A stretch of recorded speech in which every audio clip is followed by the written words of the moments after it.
प्रिय विद्यार्थियों, आप सभी का मेरे YouTube चैनल जियो प्लैनेट कॉर्नर पर हार्दिक स्वागत है। अगर आप इस चैनल पर नए हैं तो इसे सब्सक्राइब ज़रूर करें, साथ ही बेल आइकन को भी प्रेस करें जिससे कि मेरे आने वाले वीडियोस का नोटिफिकेशन आपको तुरंत मिल जाए। और यदि आपको वीडियोस पसंद आए तो इसे लाइक एंड शेयर करना ना भूलें। हेलो एवरीवन, भूगोल की सीरीज़ में कक्षा 11 के लिए हम महत्वपूर्ण अध्याय पृथ्वी की उत्पत्ति और उसका विकास पे जब हम चर्चा कर रहे थे लास्ट, और हमने वहाँ तक पढ़ लिया था कि बिग बैंग थ्योरी किस प्रकार से विस्तारित परिकल्पना की चर्चा करती है और हमारा ब्रह्मांड किस प्रकार से बना, पृथ्वी की उत्पत्ति संबंधित कौन कौन सिद्धांत रहे, हम उस पर चर्चा करके आ चुके। आज हम बात करेंगे तारों के निर्माण की, और फिर ग्रहों का निर्माण किस प्रकार से हुआ, ऑरिजिन ऑफ प्लेनेट की हम बात करेंगे, और साथ ही साथ हम ये भी देखेंगे कि कौन कौन सी हाइपोथेसिस इसके साथ में जुड़ी हुई है। तो वीडियो के लास्ट तक बने रहें दोस्तों, और वीडियो के मध्य में आने वाले प्रश्न, महत्वपूर्ण जानकारी मैं आपसे साझा करता रहूँगा। शुरुआत करते हैं आज के लेक्चर की, तारों का निर्माण। देखिए दोस्तों, प्रारंभिक ब्रह्मांड में ऊर्जा व पदार्थ का वितरण समान नहीं था। तो जब ब्रह्मांड प्रारंभिक अवस्था में था तो उस समय ऊर्जा व पदार्थ का जो वितरण था वह समान नहीं था, अलग अलग बिखरी अवस्था में थे, कहीं ज़्यादा कहीं कम। घनत्व में आरंभिक भिन्नता से गुरुत्वाकर्षण बलों में भिन्नता आई। स्वाभाविक बात है, कहीं पिंड छोटा होगा कहीं पिंड बड़ा होगा, तो फिर उनकी गुरुत्वाकर्षण में कहीं ना कहीं भिन्नता देखने को मिलेगी, जिसके परिणाम स्वरूप पदार्थ का एकत्रण हुआ। यही एकत्रण यानी कि एकत्रित होना, पास पास आना, यही एकत्रण आकाशगंगाओं के विकास का आधार बना। एक आकाशगंगा असंख्यक तारों का समूह है। तो एक जो आकाशगंगा होती है उसमें असंख्यक तारे होते हैं जो हमें विचरण करते हुए दिखाई देते हैं। आकाशगंगाओं का विस्तार इतना अधिक होता है कि उनकी दूरी हजारों प्रकाश वर्षों में मापी जाती है, यानी कि हम इसको किलोमीटर मीटर में नहीं नाप सकते। ये एक लाइट ईयर होता है, प्रकाश वर्ष होता है, उस प्रकाश वर्ष के आधार पर हम इनकी दूरी को माप सकते हैं। एक अकेली आकाशगंगा का जो व्यास होता है, जो डायमीटर होता है, वो 80,000 से लेकर 1,50,000 प्रकाश वर्ष के बीच हो सकता है। तो इतनी बड़ी, इतनी चौड़ी, इसका हम अनुमान नहीं लगा सकते, आकाशगंगाएं होती हैं। और आकाशगंगा अनेक हैं इस ब्रह्मांड में। आकाशगंगा अनगिनत है, पता नहीं कितनी होगी, 1 2 10 50 पता नहीं कितनी होगी। और उन सब में तारे, स्टार्स विद्यमान होते हैं, क्योंकि वो असंख्यक तारों का क्या होती है, समूह होती है। जो आकाशगंगाएं होती है वो असंख्यक तारों के क्या होती है दोस्तों, समूह होती है, और जिनका आकार निश्चित नहीं है, ठीक है, लेकिन फिर भी माना जाता है कि उसको हम लाइट ईयर, जो प्रकाश वर्ष होता है, उसके आधार पर हम उसका पता लगाते हैं। एक आकाशगंगा के निर्माण की शुरुआत हाइड्रोजन गैस से बने विशाल बादल के संचयन से होती है, जिसे निहारिका कहा गया। तो वास्तविकता में हम पढ़कर आ चुके हैं। आपको मैं याद दिला दूं, जहां हमने लाप्लास की थ्योरी पढ़ी थी, तो लाप्लास की थ्योरी में भी यही था कि जो निहारिका होती है, जो गैसीय पिंड होते हैं, उन गैसीय पिंडों के एक दूसरे से गुरुत्वाकर्षण शक्ति के माध्यम से जब ये एक दूसरे से जुड़ते हैं तो एक बड़े विशाल बादल का निर्माण कर लेते हैं, ठीक है, जिसे हम क्या कहते हैं, निहारिका, ठीक है, नेबुला। क्रमशः ये बढ़ती हुई निहारिका में गैस के झुंड विकसित हुए, और ये झुंड बढ़ते बढ़ते घने गैसीय पिंड बने, जिनसे तारों का निर्माण प्रारंभ हुआ। ऐसा विश्वास किया जाता है कि तारों का निर्माण लगभग 5 से 6 अरब वर्ष पहले हुआ होगा, ठीक है। ये जो तारे हैं, यानी उन गैसीय पिंडों के माध्यम से जब उनमें जुड़ाव हुआ होगा, और जुड़ाव होने के बाद जैसे जैसे बढ़ते और घने होते गए तो गैसीय पिंड बने, और गैसीय पिंडों के माध्यम से तारों का निर्माण प्रारंभ माना गया। और हम क्या देखते हैं कि जो प्रकाश वर्ष होता है, ठीक है, जो लाइट ईयर होता है, उस लाइट ईयर की हम चर्चा करें तो लाइट ईयर क्या होता है कि लाइट, प्रकाश वर्ष समय का नहीं वरन दूरी का माप करता है, टाइम का बात नहीं करता है, ये दूरी की बात करता है, ये ध्यान रखना है आपको।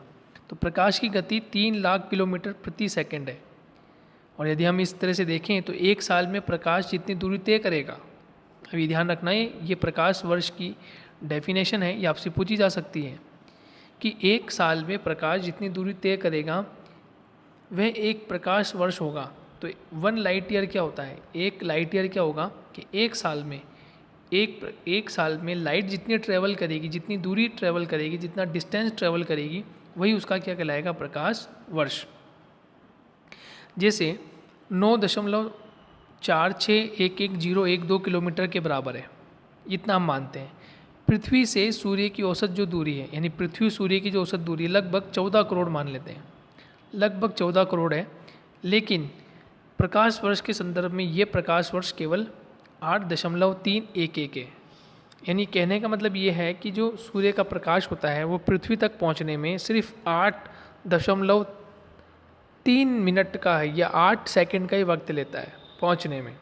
तो उसको ट्रैवल करने में कितना टाइम लगा, वो दूरी जो होती है एक वर्ष में ट्रैवल करने में जितना उसको दूरी तय करनी पड़ी, वही उसका प्रकाश वर्ष कहलाता है। तो ये कहलाता है लाइट ईयर। ठीक है दोस्तों, इस प्रकार से आगे बढ़ते हैं। अब हम बात करते हैं ग्रहों का निर्माण किस प्रकार से हुआ। अब ग्रहों के विकास की निम्नलिखित अवस्थाएं मानी जा सकती है। नंबर 1, तारे निहारिका के अंदर गैस के एक झुंड के रूप में, और झुंड कैसा, गुथित झुंड, यानी उलझे हुए, एक दूसरे के अंदर उलझे हुए झुंड के रूप में। इन गुथित झुंडों में गुरुत्वाकर्षण बल से गैसीय बादल में क्रोड का निर्माण हुआ, और इस गैसीय क्रोड के चारों तरफ धूल व गैस के कण घूमते रहे और इन्होंने तश्तरी का निर्माण कर लिया। ठीक है, तश्तरी का निर्माण कर लिया। अगली अवस्था में गैसीय बादल का संघनन प्रारंभ हुआ और क्रोड के ढकने वाले पदार्थ छोटे जो गोल होते हैं, गोलाप की आकृति के होते हैं, उनमें विकसित हुआ। ये छोटे गोले अणुओं के पारस्परिक आकर्षण प्रक्रिया द्वारा ग्रहाणुओं में विकसित हुए। ठीक है, और संगठन की क्रिया द्वारा बड़े पिंड बनने शुरू हुए। अब देखिए, आपको ऐसे समझ में नहीं आएगा, ये डायग्राम के द्वारा बता देता हूँ। ये कहना ये चाह रहा है कि कुछ पदार्थ इस तरह से, ये कुछ पदार्थ इस तरह से हमारे जो चारों तरफ विचरण कर रहे हैं, गैस के कण हो सकते हैं, धूल के कण हो सकते हैं, इस तरह से विचरित रहे होंगे। और एक समय ऐसा आया होगा कि इनमें, इन सभी पदार्थों में गुरुत्वाकर्षण बल है। तो ये किसी एक प्रधान तत्व की तरफ, जैसे मान लेते हैं ये प्रधान तत्व होगा, विशाल तत्व होगा, इसकी तरफ सब आकर्षित हुए होंगे, सब इसकी तरफ आने के लिए आकर्षित हुए होंगे इस तरह से।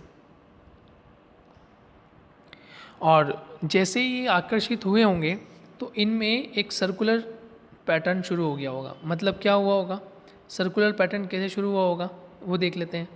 सर्कुलर पैटर्न का मतलब ये हुआ होगा कि इस तरह से इनमें गति हुई होगी। एक वापस तरह से बना देते हैं, इस तरह से इनमें सर्कुलर पैटर्न और ये कुछ इस तरह से इनमें गति हुई होगी। ठीक है, ये इस तरह से तस्तीनुमा आकृति बन गई होगी। ये एक दूसरे के चारों ओर घूमने शुरू कर दिए होंगे और इनमें रोटेशन फॉर्म शुरू हो गया होगा। और उसके बाद क्या हुआ, जब संघनन की क्रिया हुई तो संघनन की क्रिया द्वारा बड़े पिंड बनने शुरू हुए और गुरुत्वाकर्षण बल के परिणाम स्वरूप ये आपस में जुड़ गए। छोटे पिंडों की अधिक संख्या ही ग्रहाणु कहलाई। अंतिम अवस्था में इन अनेक छोटे ग्रहाणुओं के सहवर्धित होने से कुछ पिंड ग्रहों के रूप में बन गए। तो जब ये इनमें इस तरह का ये मोशन शुरू हुआ, तो मोशन शुरू होने के बाद हमने क्या देखा कि जो बड़े पिंड थे वो धीरे धीरे बाहर की ओर विस्तारित होना शुरू हो गए, और जो इन पिंडों के साथ चले गए वो उनके उपग्रह बन गए और उन्होंने अपना एक ग्रह अलग बना लिया, और अंत में जो पदार्थ बच गया वो हमारा सूर्य बन गया। तो वो जो अंतिम पदार्थ था, वो अंतिम पदार्थ तो सूर्य बना, जिसको हम तारा कहते हैं। लेकिन उससे पूर्व की जो घटना घटित हुई उसमें ये जो पदार्थ इकट्ठे हुए, और इकट्ठे होने के बाद इनमें जो गुरुत्वाकर्षण शक्ति पैदा हुई और उसके बाद ये छिटक कर बाहर की ओर निकले होंगे, तो ये 1 by 1 ये वन बाय वन बाहर की तरफ निकलते चले गए, और जिससे हम देखें तो हमारे सौरमंडल की या ग्रहों का निर्माण हो गया। इस चित्र को आप नेट पे सर्च करके भी देख सकते हैं। आपको गैलेक्सी नज़र आएगी और गैलेक्सी के बाद आपको छोटे छोटे पिंड नज़र आएंगे जो वास्तविकता में ग्रह कहलाते हैं। ठीक है दोस्तों, तो ये था ग्रहों के निर्माण की कुछ बातें। ये आपको बातें समझनी है, ये बातें आपको लिखनी है। उसके बाद हम चर्चा करें सौरमंडल की कि फिर सौरमंडल का निर्माण कैसे हुआ भाई। तो हमारे सौरमंडल में 8 ग्रह हैं। कितने हैं? 8। निहारिका को सौरमंडल का जनक माना जाता है। अभी हमारी चर्चा हुई थी, हमने पहले वाले लेक्चर में आपको बताया था कि निहारिका जो है वो सौरमंडल की जनक है। उसके ध्वस्त होने पर या उसके ध्वस्त होने व क्रोड के बनने की शुरुआत लगभग 5 से 5.6 अरब वर्षों पहले हुई। वह ग्रह के लगभग 4.6 से 4.56 अरब वर्षों पहले बने। हमारे सौरमंडल में सूर्य जो कि तारे के रूप में है, 8 ग्रह के 63 उपग्रह, लाखों छोटे पिंड जिसे क्षुद्र ग्रह यानी इसे हम एस्टेरॉइड्स कहते हैं, धूमकेतु कॉमेट्स कहते हैं, एवं वृत्त मात्रा में धूलिकण और गैस के कण विद्यमान हैं। तो ये हमारे सौरमंडल का हिस्सा है। सौरमंडल किसका हिस्सा है? निहारिका का। निहारिका जनक है हमारी सौरमंडल की। और सौरमंडल में जो मुख्य है सूर्य जो तारा, उसके अलावा 8 ग्रह हैं और अन्य ग्रहों के उपग्रह हैं। ये 63 उपग्रह हैं। वैसे ज़्यादा हैं लेकिन आपको ध्यान रखना है इसके अकॉर्डिंग। इन 8 ग्रहों में बुध, शुक्र, पृथ्वी, मंगल ये भीतरी ग्रह यानी इन्हें बोलते हैं इनर प्लैनेट, आंतरिक ग्रह कहलाते हैं। 4 बुध, शुक्र, पृथ्वी और मंगल, ये आपको नोट करना है। तो प्रथम जो 8 ग्रह हैं उन 8 ग्रहों में से प्रथम 4 जो हैं, यानी आपने सौरमंडल का चित्र देखा हो छोटी कक्षाओं में, तो आप इस तरह से देखते हैं कि ये तो सूर्य हो जाता है। सूर्य के बाद अन्य जो ग्रह आएगा वो होता है मरक्यूरी यानी कि बुध। फिर आता है शुक्र ग्रह जिसको हम विनस बोलते हैं। फिर आती है हमारी पृथ्वी जिसको हम अर्थ बोलते हैं, ठीक है। और फिर आता है मार्स जिसको हम मंगल ग्रह बोलते हैं। तो सूर्य के बाद क्रम से देखें तो बुध, शुक्र, पृथ्वी और मंगल, ये जो ग्रह हैं ये कहलाते हैं आंतरिक ग्रह। कौन से ग्रह कहलाते हैं? आंतरिक ग्रह।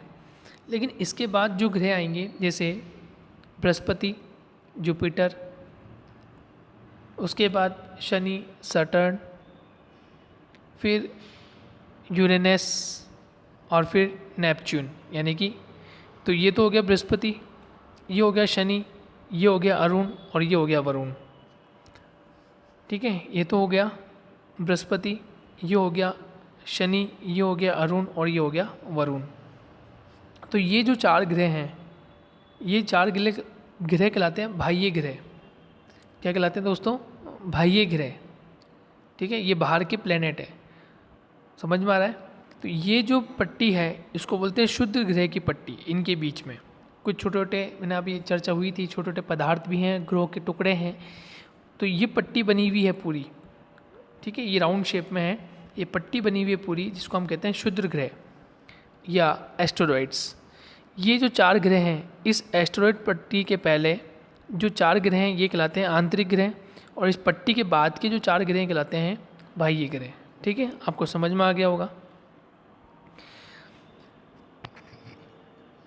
क्योंकि ये सूर्य व शुद्ध ग्रहों की पट्टी के बीच में स्थित है। अन्य 4 ग्रह बाहरी ग्रह या आउटर प्लैनेट कहलाते हैं। पहले 4 ग्रह जो होते हैं वो पार्थिव ग्रह भी कहते हैं। ध्यान रखना, पहले ये क्वेश्चन पूछा जाता है कि पार्थिव ग्रह किन्हें कहते हैं। तो टेरेस्ट्रियल जो प्लैनेट होते हैं वो 4 हैं, बुध, शुक्र, पृथ्वी और मंगल। इसका अर्थ है कि ये ग्रह पृथ्वी की भांति ही शैलों और धातुओं से बने हैं, ठीक है। ये ध्यान रखना, यानी इनका निर्माण जो हुआ है इन 4 ग्रह जो हैं बुध, शुक्र, पृथ्वी और मंगल, इनका जो निर्माण हुआ पृथ्वी की भांति पदार्थों से हुआ है। पृथ्वी की भांति शैलें होंगी और पृथ्वी की भांति उनमें धातु होगी, ये आपको ध्यान रखना है। और अपेक्षाकृत अधिक घनत्व वाले ग्रह होंगे। इनका घनत्व भी कैसा होगा? अधिक होगा। अन्य 4 ग्रह गैस से बने विशाल ग्रह या जोवियन ग्रह कहलाते हैं। ठीक है, कैसे ग्रह? जोवियन ग्रह। और जोवियन का मतलब क्या होता है? जोवियन का मतलब होता है ऐसे ग्रह जो कि गैस से बने हों, लेकिन जो पृथ्वी की भांति शैलों से निर्मित, ठोस, घनत्व अधिक, तो ऐसे ग्रहों को हम कहते हैं पार्थिव ग्रह। क्या कहते हैं? पार्थिव ग्रह। ये इंपॉर्टेंट है, ध्यान रखिएगा। जोवियन का अर्थ होता है बृहस्पति की तरह। अब बृहस्पति, अब ग्रह को देखेंगे आप, इंटरनेट पर सर्च करके देखें तो बृहस्पति का आकार आपको बड़ा नजर आएगा, लेकिन वो गैस के समान है। उसमें जो फॉर्मेशन हो रखा है वो गैसों का फॉर्मेशन हो रखा है। ठीक है, जबकि पृथ्वी, मंगल, बुध, शुक्र को देखेंगे तो आकार कम है लेकिन घनत्व अधिक है। तो इनमें से अधिकतर पार्थिव ग्रहों से विशाल है और हाइड्रोजन व हीलियम से बना सघन वायुमंडल है। सभी ग्रहों का निर्माण लगभग 4.6 अरब वर्ष पहले एक ही समय हुआ। अभी तक प्लेटो को भी एक ग्रह माना जाता था, परंतु अंतर्राष्ट्रीय खगोलीय संगठन ने अपनी बैठक अगस्त 2006 में ये निर्णय लिया कि कुछ समय पहले खोजे गए अन्य खगोलीय पिंड तथा प्लेटो बोने ग्रह कहे जा सकते हैं। हमारे सौरमंडल संबंधित कुछ अन्य तथ्य सारणी के रूप में आपको नीचे दिए गए हैं। ये सारणी दी गई है आपको, ये सारणी आप बना सकते हैं। ये सारणी ज़्यादा इम्पोर्टेंट नहीं है, लेकिन ये जो पृथ्वी का जो डेटा है वो आपको ध्यान रखना है कि दूरी कितनी है। ठीक है, अन्य ग्रहों की अपेक्षा दूरी कितनी, घनत्व कितना है 5.5, अर्धव्यास कितना है 0.100, और उपग्रह कितने इसका? एक, यानी कि चंद्रमा, यानी इसका जो सैटेलाइट है वो कितने हैं? केवल एक। जबकि बृहस्पति के आप सैटेलाइट देखें तो बृहस्पति के सैटेलाइट कहीं ज़्यादा है। हालांकि इसमें 16 ही लिखे हुए हैं, लेकिन बृहस्पति के सैटेलाइट अभी भी खोजे जा रहे हैं और शनि के सैटेलाइट्स भी खोजे जा रहे हैं। तो इनमें जो सैटेलाइट्स की जो मात्रा है वो अधिक है। ठीक है, नवीनतम आंकड़ों के आधार पर अलग है। आपको पृथ्वी का ध्यान रखना है, क्योंकि आगे हम पृथ्वी के बारे में अध्ययन करेंगे तो वो हमारे लिए ज़्यादा महत्वपूर्ण होने वाले। आगे की बात करें तो पार्थिव ग्रह जनक तारे के बहुत समीप बने हैं, जो अत्यधिक तापमान के कारण गैसें संघनित नहीं हो पाई और घनीभूत भी ना हो सकी। तो जोवियन ग्रहों की रचना अपेक्षित अधिक दूरी पर हुई है। ये हम क्या कर रहे हैं? डिस्कस कर रहे हैं दोनों में। सौर वायु सूर्य के नज़दीक ज़्यादा शक्तिशाली थी, अतः पार्थिव ग्रह से ज़्यादा मात्रा में गैस व धूल के कण उड़ा ले गई, और पवन इतनी शक्तिशाली ना होने के कारण जोवियन ग्रहों से गैसों को नहीं हटा पाई। तो सौर वायु जो थी वो सूर्य के नज़दीक ज़्यादा शक्तिशाली थी, अतः उसने पार्थिव ग्रहों से क्या किया? गैस और धूल के कण उड़ा के ले गई। जबकि जो जोवियन ग्रह थे वहाँ से गैसों को नहीं हटा पाई, इसलिए वहाँ गैसों का आवरण ज़्यादा है। पार्थिव ग्रहों के छोटे होने से इनकी गुरुत्वाकर्षण शक्ति भी कम रही, जिसके परिणाम स्वरूप इनमें निकली हुई गैस इन पर रुकी ही नहीं रही। ठीक है, तो ज़्यादा जो गैसें थी वो निकल गई क्योंकि गुरुत्वाकर्षण शक्ति कम रही। जबकि पृथ्वी एक अनोखी है, जिसके पास अपना खुद का वायुमंडल है, इसकी खुद की अपनी गैसें हैं, इस पर हमारा जीवन यापन हो रहा है। तो अब हम चंद्रमा की बात कर लेते हैं दोस्तों, फिर हम पृथ्वी के उद्भव की बात करेंगे। तो चंद्रमा की बात करें तो चंद्रमा पृथ्वी का एक अकेला प्राकृतिक उपग्रह है, यानी नेचुरल सैटेलाइट की बात कर रहे हैं हम। तो नेचुरल सैटेलाइट में चंद्रमा ही पृथ्वी का एक प्राकृतिक उपग्रह है। चंद्रमा की उत्पत्ति संबंधित मत प्रस्तुत किए गए। इस मत में प्रस्तुत किया गया कि वास्तविकता में चंद्रमा की उत्पत्ति कैसे हुई है। तो सन 1838 की ये बात है। सर जॉर्ज डार्विन ने सुझाया कि प्रारंभ में पृथ्वी व चंद्रमा की तेज़ी से घूमते एक पिंड थे। जैसे पूरा पिंड डबल बीच से पतला और किनारों से मोटा होता है की आकृति में परिवर्तित हुआ और अंततः ये टूट गया। इनके अनुसार चंद्रमा का निर्माण उसी पदार्थ से हुआ जहां आज प्रशांत महासागर एक गर्त के रूप में मौजूद है। इसका मतलब आप वर्ल्ड के मैप में यदि महासागरों को देखें तो प्रशांत महासागर का जो हिस्सा है शायद वहीं से चंद्रमा निकला होगा, ऐसा मानना है वैज्ञानिकों का। यद्यपि वर्तमान समय में वैज्ञानिक इनमें से किसी भी व्याख्या को स्वीकार नहीं करते। ऐसा विश्वास किया जाता है कि पृथ्वी के उपग्रह के रूप में चंद्रमा की उत्पत्ति एक बड़े टकराव का नतीजा है, जिसे द बिग स्प्लैट कहा गया। तो आपसे पूछा जा सकता है बिग स्प्लैट का संबंध किससे है, तो चंद्रमा के टकराव से, कि पृथ्वी के उपग्रह के रूप में चंद्रमा की उत्पत्ति एक बड़े टकराव का नतीजा रही होगी, जिसे द बिग स्प्लैट के नाम से जाना जाता है। ऐसा माना जाता है कि पृथ्वी के बनने के कुछ समय बाद ही मंगल ग्रह 1 से 3 गुना बड़े आकार का पिंड पृथ्वी से टकराया।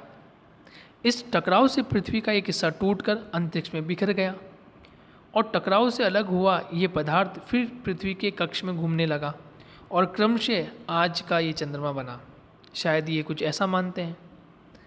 ये घटना या चंद्रमा की उत्पत्ति लगभग 4.44 अरब वर्ष पहले हुई है, जबकि हमारी जो पृथ्वी की जो रचना का समय है वो 4.6 अरब वर्ष का समय।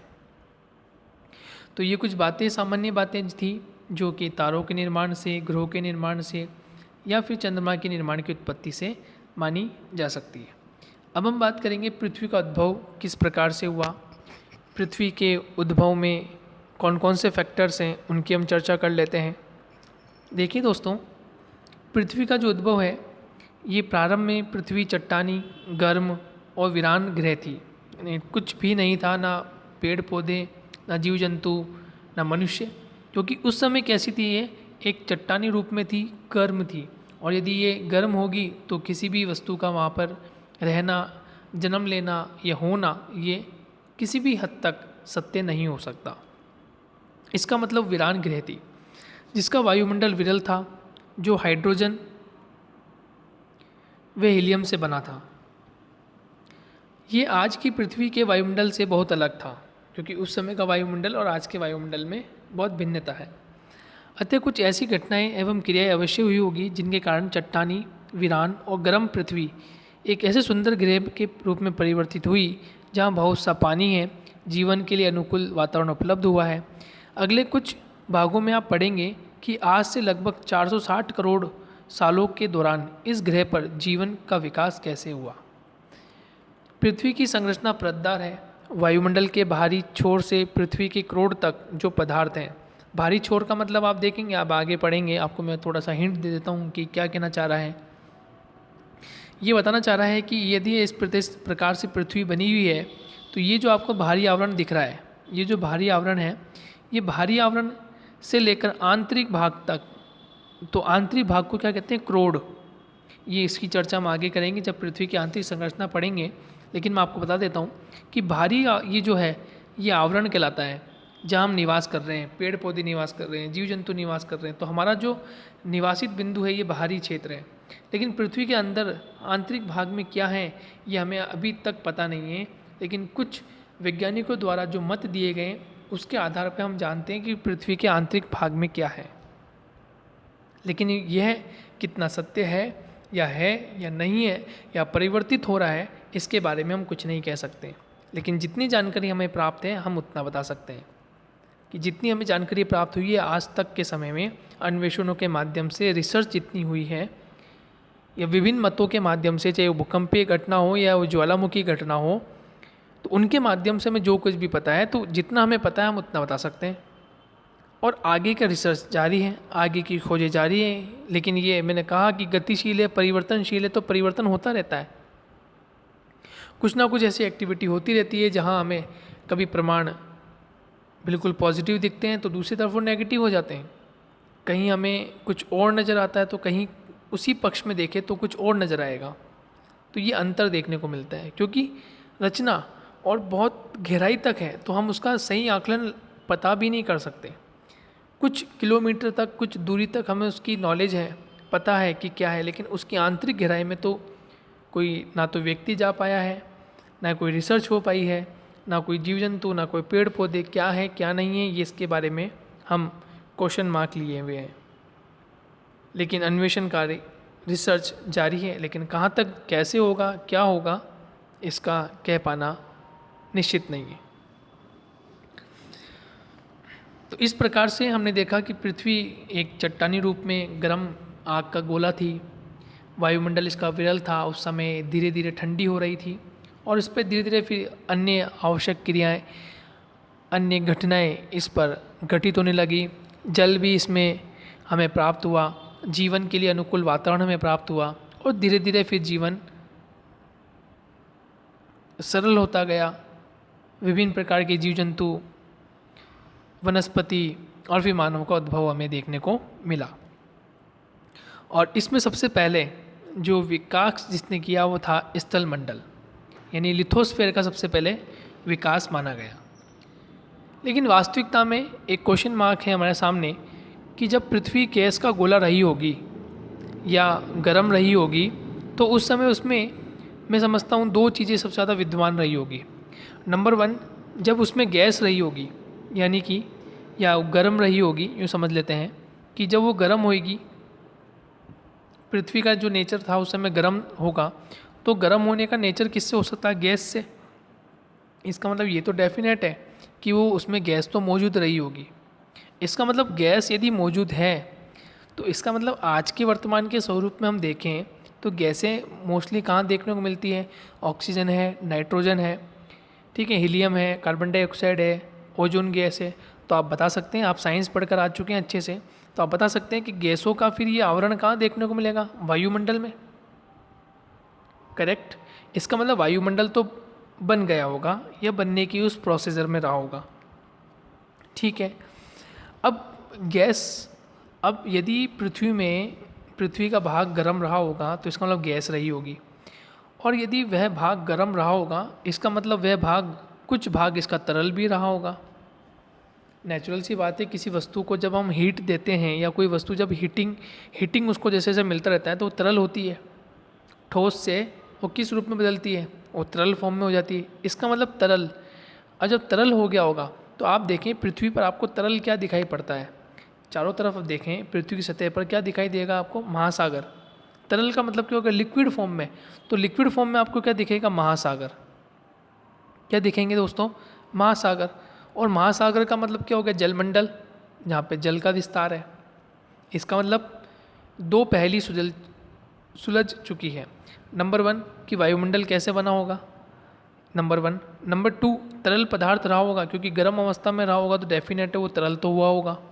और जब तरल हुआ होगा तो इसका मतलब महासागरों का निर्माण हम देख रहे हैं या महासागर हम देख रहे हैं, तो इसका मतलब ये हुआ कि जलमंडल का विस्तार हो गया होगा। अब जब गैसें निकल गई हो गई उस भाग से, जब गैसें हट गई होगी, गैस विस्तारित हो गई होगी, तरल भाग भी विस्तारित हो गया होगा, हट गया होगा, तो फिर क्या बचा होगा? ठोस भाग। फिर क्या बचा होगा? ठोस भाग। और ठोस भाग ही क्या कहलाया? स्थल मंडल, जिस पर हम निवास कर रहे हैं। करेक्ट। यानी कि हमारा संबंध तीनों से है। जहाँ हम निवास कर रहे हैं वो तो स्थल मंडल, इसका मतलब ठोस। जिस वायुमंडल में हम जीवन यापन कर रहे हैं, श्वास ले रहे हैं, ऑक्सीजन ले रहे हैं, कार्बन डाइऑक्साइड छोड़ रहे हैं और अन्य पेड़ पौधे कार्बन डाइऑक्साइड को ग्रहण कर रहे हैं, इसका मतलब वो गैस। ठीक है। तो वायुमंडल से, वायुमंडल में हम खुली सांस ले रहे हैं। एक कक्ष में स्टूडेंट और टीचर के मध्य जो वार्तालाप हो रहा है वो वायुमंडल के कारण ही, ध्वनि का प्रसार हो रहा है तो वायुमंडल के कारण ही हो रहा है। तो इसका मतलब वायुमंडल भी हमारे साथ जुड़ा हुआ है। और महासागर भी जुड़े हुए हैं, क्योंकि महासागर में जितनी भी गतिविधियां होती हैं उनका हमारे जीवन पर प्रभाव पड़ता है। या फिर यूँ कह लीजिए कि जब पृथ्वी का निर्माण हुआ होगा तो उसमें महासागर उपलब्ध, सबसे पहले वही उपलब्ध रहे होंगे। तभी तो हम कह सकते हैं कि जो रेंगने वाले जीव हैं, ठीक है, जो स्थल पे नहीं थे, जो पानी में जिनका जीवन यापन था, जल में जिनका जीवन यापन था, जिन जीव जंतुओं का, पहले उन्होंने वहाँ निवास किया होगा और धीरे धीरे वह स्थल भाग पर आए होंगे। समझ में आ रहा है? यानी आप देखें मगरमच्छ को तो वह, उसका जीवन पानी में भी होता है और धरातल पर भी होता है, लेकिन सर्वप्रमुख उसने पहले पानी में रहना शुरू किया होगा, फिर धीरे धीरे वह स्थल भूभाग पर आया होगा। और ऊपर की ओर, यानी कि यदि हम ऊपर उठा के देखें सर को, तो वायुमंडल तो है ही हमारे पास। तो इसका मतलब ये जो स्टेप्स हुए हैं, स्थल मंडल का विकास या निर्माण, वायुमंडल का निर्माण, जलमंडल का निर्माण, ये सब एक क्रम से चले हैं। क्रम का मतलब सब साथ साथ चल रहे हैं, कोई आगे है कोई पीछे है, लेकिन सब चल रहे हैं, सबका निर्माण हो रहा है। और जब निर्माण होता है, यानी कि हम यूँ कह सकते हैं पृथ्वी के निर्माण की दशा के बाद जब महाद्वीप और महासागर बने होंगे, महाद्वीप मतलब स्थल मंडल और महासागर मतलब जल मंडल, और इन दोनों की संयुक्त क्रिया से वायुमंडल बना है। तो जब महाद्वीप महासागर बन रहे होंगे, ये चीज़ प्रोसेसेस में चल रहे होंगे, तो प्रोसीजर भी चल रहा होगा और कहीं ना कहीं बन रहे होंगे और कुछ ना कुछ इनका हास भी यानी समाप्त भी हो रहे होंगे, क्योंकि एक क्रियाविधि चलती है तो दूसरी एक्टिविटी स्वतः ही शुरू हो जाती है, दूसरी एक्टिविटी भी स्वतः ही शुरू हो जाती है। किसी का बनना होता है तो किसी का समाप्त होना होता है। आज वर्तमान में यदि आप माउंट एवरेस्ट की हाइट सबसे अधिक पाते हैं विश्व में, तो कहीं ना कहीं हो सकता है उसका धीरे धीरे अपर्दन, उसका हास भी हो रहा होगा, समाप्त भी हो रहा होगा, और कहीं ना कहीं किसी कोई दूसरी वस्तु बन भी रही होगी, ऐसा मानते हैं। तो ये जो स्थल मंडल का विकास हुआ, ये विभिन्न अवस्थाओं से, विभिन्न मापदंडों से देखा गया। तो उसकी हम चर्चा कर लेते हैं कि स्थल मंडल का जो विकास है कैसे हुआ और फिर ये आगे कैसे बढ़ा, और जीवन की उत्पत्ति फिर किस तरह से हमें देखने को मिली। तो ग्रहाणु व दूसरे खगोलीय पिंड ज़्यादातर एक जैसे ही घने और हल्के पदार्थों के मिश्रण से बने हैं। उल्काओं के अध्ययन में हमें इस बात का पता चलता है कि बहुत से ग्रहाणु के इकट्ठा होने से ग्रह बने। अभी हमारी चर्चा हुई थी कि अनेक जो गैसीय पदार्थ हैं उनके इकट्ठा होने से ग्रहाणु बने और फिर उससे ग्रह बन गए। पृथ्वी की रचना भी इसी प्रक्रम के अनुरूप हुई। जब पदार्थ गुरुत्व बल के कारण समाहित हो रहा था, तो इन इकट्ठे होते पिंडों ने पदार्थ को प्रभावित किया, इससे अधिक ऊष्मा उत्पन्न हुई। यही क्रिया जारी रही और उत्पन्न ताप से पदार्थ पिघलने और गलने लगा। अभी मैंने आपको बताया था, चर्चा इस पे हुई थी। तो इससे क्या हुआ कि पदार्थ पिघलने लगा और गलने लगा। ऐसा पृथ्वी की उत्पत्ति के दौरान और उत्पत्ति के तुरंत बाद हुआ। अत्यधिक ताप के कारण पृथ्वी आंशिक रूप से द्रव अवस्था में रही, आंशिक रूप से, ठीक है, द्रव अवस्था में रही, और तापमान की अधिकता के कारण ही हल्के और भारी घनत्व के मिश्रण वाले पदार्थ घनत्व के अंतर के कारण अलग होना शुरू हो गए। यानी इसमें क्या हुआ कि जो भारी घनत्व के पदार्थ थे और हल्के घनत्व के पदार्थ थे, ये मिश्रण के कारण इनमें अंतर आने लगा और ये अलग होते चले गए। जो भारी घनत्व के थे वो अलग हो गए, जो हल्के घनत्व के थे अधिक थे। जैसे फॉर एग्जांपल चट्टानी जो मिश्रण है उसमें घनत्व कैसा होगा, भारी, और जल वायुमंडल इनमें घनत्व कैसा होगा, हल्का। समझ में आ रहा है अब आपको? यानी कि भारी पदार्थ और हल्के पदार्थ अलग अलग होते चले गए समय के साथ साथ। इसके अलावा या देखिए यहाँ से पदार्थ घनत्व के अंतर के कारण अलग होना शुरू हो गए। इसी अलगाव से भारी पदार्थ जैसे लोहा पृथ्वी के केंद्र में चले गए और हल्के पदार्थ पृथ्वी की सतह पे या ऊपरी भाग की तरफ आ गए। मतलब कहना क्या चाह रहा है, ये कहता ये है कि पृथ्वी का जब निर्माण हुआ होगा तो जो भारी पदार्थ थे वो तो इसको सेंट्रल में चले गए, वो तो उसको केंद्र में चले गए, और जो हल्के पदार्थ थे वो बाहर की तरफ इस भारी सतह पर जमा हो गए। अब आप मुझे इस प्रश्न का जवाब देंगे कि भारी पदार्थ इसके सेंट्रल में ही क्यों गए? क्या कारण रहा होगा कि भारी पदार्थ सेंट्रल में चले गए और हल्के पदार्थ इसके चारों तरफ बिखर गए, या पर जो इसका सतही क्षेत्र था वहाँ बिखर गए। समय के साथ यह और ठंडे हुए, ठोस रूप में परिवर्तित होकर छोटे आकार के हो गए। अंततः यह पृथ्वी की भूप्रपट्टी के रूप में विकसित हो गए। भूप्रपट्टी मतलब जो ऊपरी परिवेश है जहाँ हम निवास कर रहे हैं वो वह क्षेत्र भूप्रपट्टी कहलाता है।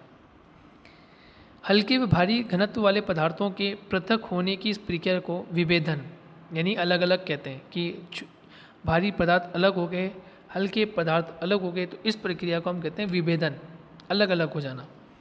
चंद्रमा की उत्पत्ति के दौरान भीषण संगठन के कारण, ठीक है, पृथ्वी का तापमान पुनः बढ़ा या फिर ऊर्जा उत्पन्न हुई, और ये विभेदन का दूसरा चरण था।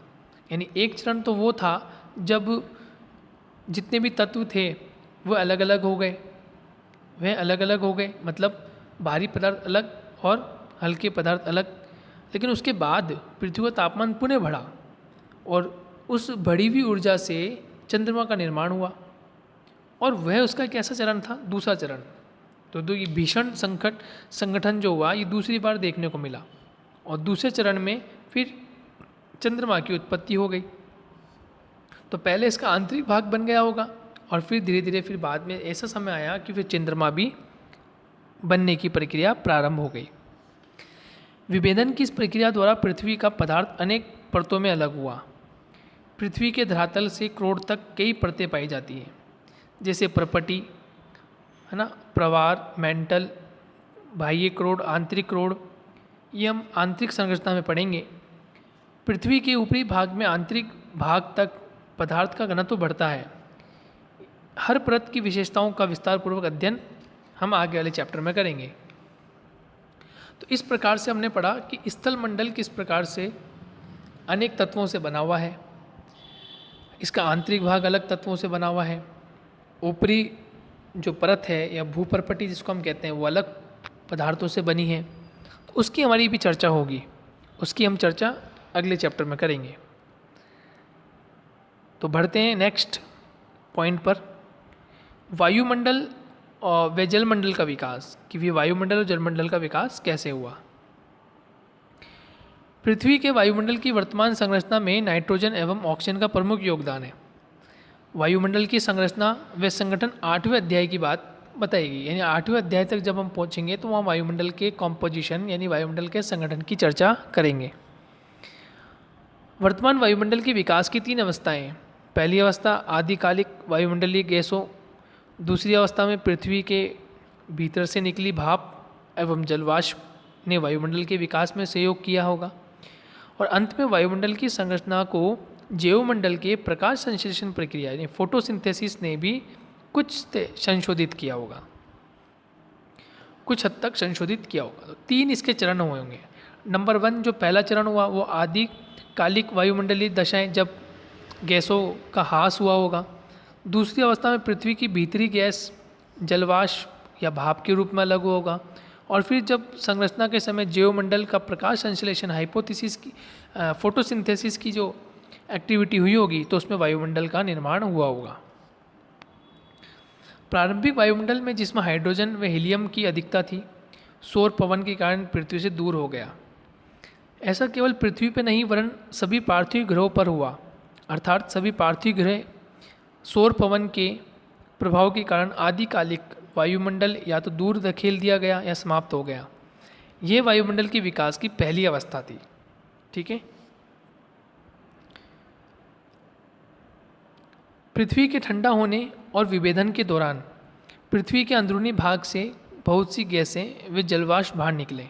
तो ये इम्पोर्टेंट है, ये पैराग्राफ जो जो हम पढ़ा रहे हैं सब इम्पोर्टेंट है, जो जो इम्पोर्टेंट बातें आ रही हैं वो आपको ध्यान रखनी है। पृथ्वी के ठंडा होने और विभेदन के दौरान पृथ्वी के अंदरूनी भाग से बहुत सी गैसें व जलवाष्प बाहर निकला। तो ये बाहर क्यों निकलता है, क्या कारण है, हम इसकी भी चर्चा आगे के अध्यायों में करेंगे। इसी से आज के वायुमंडल का उद्भव हुआ। आरंभ में वायुमंडल में जलवाष्प, nitrogen, carbon dioxide gas, methane, ammonia अधिक मात्रा में और स्वतंत्र ऑक्सीजन बहुत कम थी। वह प्रक्रिया जिससे पृथ्वी के भीतरी भाग में गैसें धरती पर आई, इसे गैस उत्सर्जन कहा जाता है। यानी गैस जो आंतरिक गैस है उसका उत्सर्जन होना प्रारंभ हुआ। कैसे हुआ इसकी हम चर्चा बाद के अध्यायों में करेंगे। लगातार ज्वालामुखी विस्फोट से वायुमंडल में जलवाष्प व गैसें बढ़ने लगी। अब पता चल गया होगा आपको कैसा क्यों हो रहा है कि ज्वालामुखी विस्फोट के कारण जलवाष्प और गैस की मात्रा धीरे धीरे वायुमंडल में बढ़ती जा रही है। पृथ्वी के ठंडा होने के साथ साथ जलवाष्प का संघनन शुरू हो गया। वायुमंडल में उपस्थित कार्बन डाइऑक्साइड के वर्षा के पानी में घुलने से तापमान में और अधिक गिरावट आई। फलस्वरूप अधिक संघनन व अधिक वर्षा हुई। पृथ्वी के धरातल पर वर्षा का जल गर्तों में इकट्ठा होने लगा, जिससे महासागर बने। तो एक क्रिया यह भी देखी जा सकती है कि वास्तविकता में हम देखें तो फिर महासागरों का निर्माण किस तरह हुआ होगा। तो इस पक्ष के अनुसार हम देखें तो लगातार ज्वालामुखी विस्फोट हुआ और वायुमंडल में जलवाष्प और गैसें बढ़ने लगी। जब जलवाष्प और गैसें बढ़ेगी तो होगा क्या, संघनन, कॉम्पोजिशन बनेगा। जलवाष्प का क्या कॉम्पोजिशन बनेगा और संघनन से क्या बनेंगे, बादल। संघनन से क्या बनेंगे, बादल। और बादलों से क्या होती है, फिर वर्षा होती है। बादलों से क्या होगी फिर वर्षा, और वर्षा किस रूप में हो रही है, लिक्विड फॉर्म में, तरल फॉर्म में, इसका मतलब वो महासागरों को जन्म देगा। तो पृथ्वी के ठंडा होने के साथ साथ जलवाष्प का संघनन शुरू हो गया और वायुमंडल में उपस्थित कार्बन डाइऑक्साइड के वर्षा के पानी में घुलने से तापमान में और अधिक गिरावट आई। फलस्वरूप क्या हुआ, अधिक संघनन व अत्यधिक वर्षा हुई और पृथ्वी के धरातल पर वर्षा का जल गर्तों में इकट्ठा होने लगा, जिससे महासागर बने। तो ये एक प्रकार से गर्त रहे होंगे जहाँ से पदार्थ निकले होंगे, गड्ढे हुए होंगे, गर्त बने होंगे, उन गर्तों में जल समाहित हो गया होगा और फिर महासागर बन गए होंगे। तो पृथ्वी पर उपस्थित महासागर पृथ्वी की उत्पत्ति से लगभग 50 करोड़ सालों के अंतर्गत बने। इससे हमें ये पता चलता है कि महासागर 400 करोड़ साल पुराने हैं। लगभग 380 करोड़ सालों पहले जीवन का विकास प्रारंभ हुआ। यद्यपि लगभग 250 से 300 करोड़ सालों पहले प्रकाश संश्लेषण प्रक्रिया विकसित हुई। लंबे समय तक जीवन केवल महासागरों तक सीमित रहा। देखिए हमारी चर्चा हुई थी कि जीव जंतु का निर्माण या जीव जंतु का जीवन यापन कहाँ से प्रारंभ हुआ होगा, तो ये इम्पोर्टेंट है, ये इम्पोर्टेंट चीज़ें हैं, ध्यान रखिएगा। और धीरे धीरे महासागरों में संतृप्त हुए, वायुमंडल में ऑक्सीजन की मात्रा बढ़ी और 200 करोड़ वर्ष पूर्व ये पूर्ण रूप से भर गई। तो इस प्रकार से हमने देखा कि वायुमंडल का जो पूरा पैराग्राफ है, जलमंडल का पैराग्राफ, ये इम्पोर्टेंट है। और जो जो इम्पोर्टेंट बातों जहाँ पे मैंने विशेष बात की है वो आपको ध्यान रखना है कि वायुमंडल 3 चरणों में बना होगा। और उसके बाद जो लास्ट पैराग्राफ हमने अभी पढ़ा है कि पृथ्वी के ठंडे होने से विभेदन की क्रिया हुई, गैस व जलवाष्प बाहर निकला और विभिन्न प्रकार की गैसों का निर्माण हुआ। और उसके बाद धीरे धीरे भीतरी भाग से गैसें बाहर आना शुरू हुई, उत्सर्जन की क्रिया हुई, ज्वालामुखी क्रिया हुई। ये पैराग्राफ भी इम्पोर्टेंट है कि वायुमंडल में जलवाष्प और गैसें बढ़ने लगी, धीरे धीरे संघनन शुरू हुआ, वायुमंडल में उपस्थित जो कार्बन डाइऑक्साइड थी उसके साथ कॉम्पोजिशन बना, बादल बने और फिर वर्षा होना शुरू हो गई और फिर उससे महासागर बन गए। और महासागर पे ही सबसे पहले जीवन प्रारंभ हुआ, ये हमने पहले भी बात कही और यहाँ पर भी बात ये सत्य साबित हुई। और धीरे धीरे महासागर ऑक्सीजन के संतृप्त हो गए और वायुमंडल में ऑक्सीजन की मात्रा 200 करोड़ वर्ष पूर्व पूर्ण रूप से भर गई, जो कि पहले कम हुआ करती थी। अब जीवन की उत्पत्ति की बात करें तो पृथ्वी की उत्पत्ति का अंतिम चरण जीवन की उत्पत्ति व उसके विकास से संबंधित है। निसंदेह पृथ्वी का आरंभिक वायुमंडल जीवन के विकास के लिए अनुकूल नहीं था। आधुनिक वैज्ञानिक जीवन की उत्पत्ति को एक तरह ही रासायनिक प्रक्रिया बनाते हैं, जिससे पहले जटिल जैव कार्बनिक अणु कॉम्प्लेक्स ऑर्गेनिक मॉलिक्यूल्स बने और उनका समूहन हुआ, यानी वे जुड़ गए। ये समूहन ऐसा था जो अपने आप को दोहराता था, पुनः बनने में सक्षम था और निर्जीव पदार्थों को जीवित तत्व में परिवर्तित कर सका। हमारे ग्रह पर जीवन के चिन्ह अलग अलग समय की चट्टानों में पाए जाने वाले जीवाश्म के रूप में है। 300 साल पुरानी भूगर्भिक शैलों में पाई जाने वाली सूक्ष्मदर्शी संरचना आज भी शैवाल के रूप में संरचना में मिलती जुलती है। ये कल्पना की जाती है कि इससे पहले समय साधारण संरचना वाली शैवाल रही होगी। ये माना जाता है कि जीवन का विकास लगभग 380 करोड़ वर्षों पहले प्रारंभ हुआ। एक कोशीय जीवाणु से आज के मनुष्य तक जीवन के विकास का सार भूवैज्ञानिक काल मापक्रम से आप प्राप्त कर सकते हैं। और जो आपको पीछे चैप्टर में दे रखी है, पीछे आप पृष्ठ 18 में आप देखेंगे तो पूरी आपको भूवैज्ञानिक काल मापक्रम दे रखा है। ये इसकी शुरुआत बिग बैंग, सबसे अंतिम में आप देखें बिग बैंग लिखा हुआ है, यहाँ से इसकी शुरुआत होती है और ये समय देखें आप 13.7 अरब वर्षों का है और धीरे धीरे ये ऊपर की तरफ बढ़ती चली जाती है। और अंत में आप देखेंगे कि आपको मिलेगा आधुनिक मानव, जो कि अभिनव मत के युग में था, अभिनव युग में था और उसकी शुरुआत लगभग 0 से लगभग 10,000 वर्षों पूर्व ही मानव की उत्पत्ति हुई। उससे पहले विभिन्न प्रकार के महाद्वीप, महासागरों का बनना, गैसों का आना, महासागरों में रहने वाले विभिन्न प्रकार के जीवों का उत्पन्न होना, उत्पत्ति होना, पेड़ पौधों की उत्पत्ति होना, स्थलों पर पेड़ पौधों की उत्पत्ति, जीव जंतुओं का आना और फिर धीरे धीरे मानव की उत्पत्ति होना और मानव का इतिहास फिर प्रारंभ हो गया। इसका मतलब ये हुआ कि जब पृथ्वी की उत्पत्ति हुई, ब्रह्मांड की उत्पत्ति हुई, जब से भूगोल चल रहा है। इसका मतलब भूगोल का संबंध अभी कल परसों से नहीं है।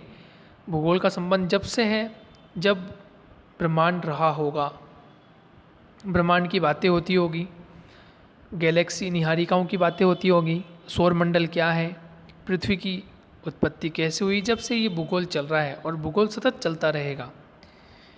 तो इस प्रकार से हमने चैप्टर सेकंड भी कंप्लीट कर लिया है। महत्वपूर्ण चैप्टर था कि पृथ्वी की उत्पत्ति किस प्रकार से हुई, इसका विकास कैसे हुआ। अगले अध्यायों में हम पढ़ेंगे कि पृथ्वी की आंतरिक संरचना क्या है। बाहरी परिवेश हमने थोड़ा बहुत पढ़ लिया, जानकारी हमें प्राप्त हो गई है कि स्थल मंडल क्या है, वायुमंडल क्या है, जलमंडल क्या है। लेकिन अब हम चलेंगे इसके आंतरिक भाग की चर्चा करने कि इसके आंतरिक भाग में किस प्रकार से तत्वों की सघनता है, किस प्रकार से तत्व विद्यमान है, हम उनकी चर्चा करेंगे। तो मिलेंगे दोस्तों नेक्स्ट लेक्चर में एक नए अध्याय के साथ। जब तक के लिए बाय बाय, टेक केयर, पढ़ाई करते रहिए और अधिक से अधिक जानकारी प्राप्त करती रहिए। जब तक के लिए दोस्तों धन्यवाद।